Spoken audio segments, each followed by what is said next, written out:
Today we're going to draw a picture of an old grist mill. So you'll need a ruler or the edge of a pad in order to draw some straight lines. And the first object we'll draw will be a stone waterfall dam across here in front of the mill pond. And make it as horizontal as possible. But let's make a little break here for the spillway. Make that cube form, come across there, just slightly narrower at that end than down here, and then a vertical line. And here's the spillway where the water comes over in a waterfall. And now the far edge of the mill pond should also be horizontal with the rest of it.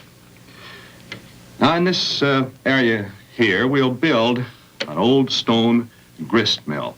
So we use the cube form in creating a building. Carry a line clear across here, and then a vertical line there, and one there, so that we create a cube form sticking out this direction. And the large part of the mill will also be a large, long, cube-like form. Make this line come down so that it meets the water level. The other end come down about like this, and the roof on the building. Now slant this slightly because we need perspective. Looking at it from over here, that end would become a little narrower than the rest of it. Then the triangular shape of the eaves of the building. On the grist mill that I'm drawing, we'll carry this cube-like form on up so that we have another little roof section standing out here like this. Slant it, and then bring it down to connect with the rest of this cube form. I guess the rest of it we can probably draw freehand. We'll put an arch in this stone section. That is where the water comes through the mill when there is a flood tide, you know. And the water wheel will set right over there, and the water spilling over it. But continue that quarter circle as if the water wheel is hidden partly behind this cube-like form.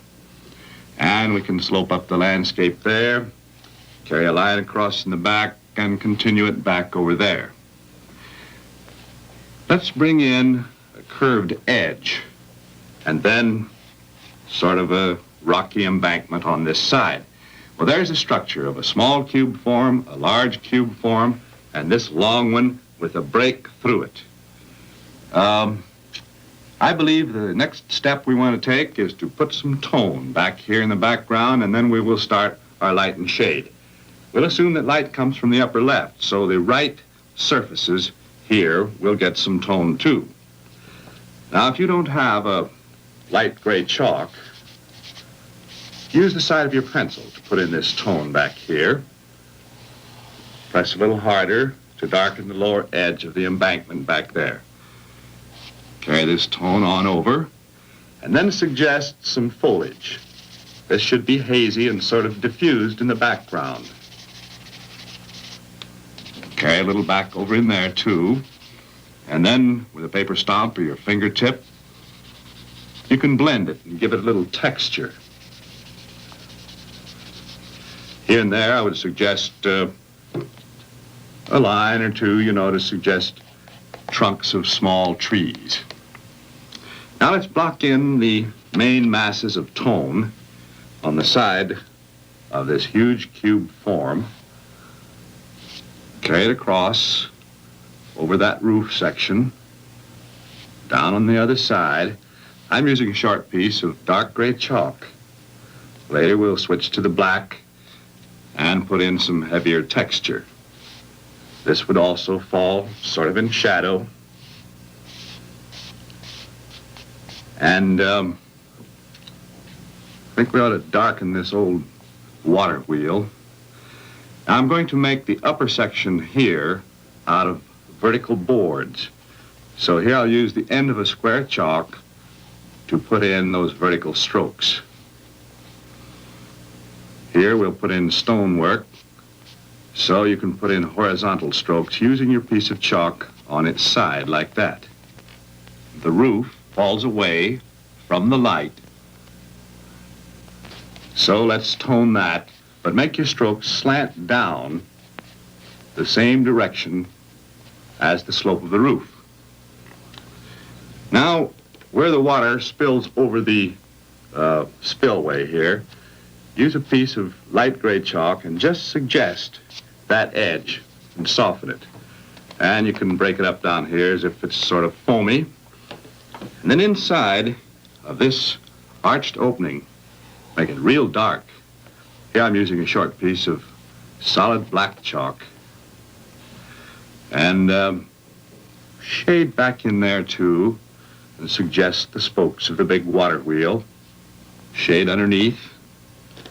And let's cast a shadow across this surface over here because light is coming from the upper left. Now in a moment we're going to add stonework texture and boards, shingles, shadows, and a lot of other interesting things. And now let's get back to our drawing and put in that interesting texture of stonework and boards. Using the end of a dark gray chalk, we can suggest some horizontal stonework here and over here on the dam in front of the old mill pond. I think perhaps we might start putting in some heavy shadows too. Under the eave of the roof here, under this one, and here too. Darken the end of the building, bring your shading down on the other side of the mill wheel, put a little touch of shading here and there, shade underneath, and then you can doodle around those chunks of stonework to increase the interesting texture. See how it makes those stones pop out and really look like stonework of the old type. Actually, you just suggest it. You don't draw each stone, because when the eye looks at a stone wall like that, you don't actually pick out stone after stone. Now on the roof, a few more dark touches here and there to get that shingle effect. On the large part of the building, suggest some lines of horizontal boards. Now on the light side, we also need a little bit of texture. So here I've switched to the lighter gray chalk to put in these boards. And of course, these are vertical on this side. Cast a shadow across this roof caused by this edge and suggest a little texture on that roof too. Yes, you might put in some dark lines here and there. On this surface, touch and go suggestion of stonework. Cast a shadow down across here and then place a few touches of stonework in the shadow of that. Pile a few stones here and there. And with a short piece of gray chalk, suggest the flow of the stream coming out of there, from around in the back, and across the front here. Yes, we ought to put a little tone on the surface of the embankment over here too.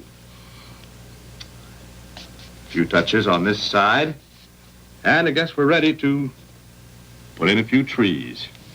Let's suggest one over here, rather dark, accent the edge of this stream. And now here we'll put in a great big gnarled tree with heavy branches and spread out the roots like this so that it really looks as though it's rooted into the ground. And darken the embankment. Notice how that frames the picture right away? There are quite a few of these old grist mills around the country still. Many of them have been turned into summer theaters, of course, but even today you'll still see people sitting on the banks like this with an old fishing pole, still enjoying those summer pastimes.